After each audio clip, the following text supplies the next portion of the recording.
میگوید یک نفر دیگر که برای چه کسانی که از روسیه میآیند تو من میکنی که اونها خیر نکنند؟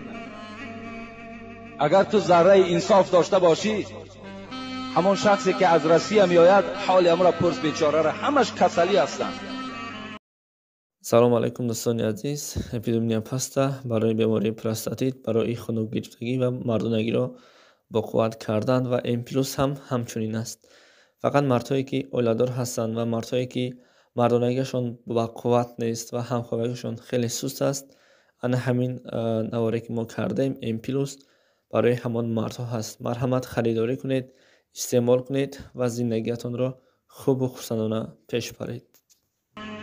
همش حالتی بد دارند. با از کدام همون بیرحمی رفیقش پول گرفته است با پراتینت، هیل همون بگیم پراتینت همون را کنده میتواند خلاص و پول ندارد بیچاره.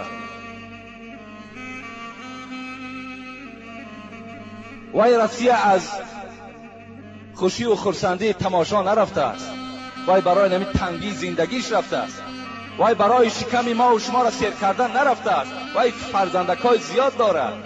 چرا خدا وای میبخشد، پیغمبر میبخشد، شما بیرحمانه میبخشید؟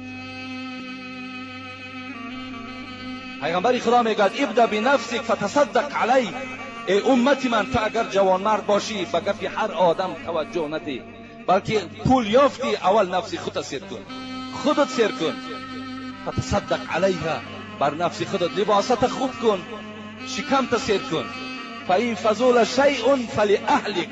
خودت سیر کردی، لباست بود چید، شکمت سیر کرد، بهترین نعمتهای خدا را خوردی، گذر در فرزندها، زن فرزند تسیر کن.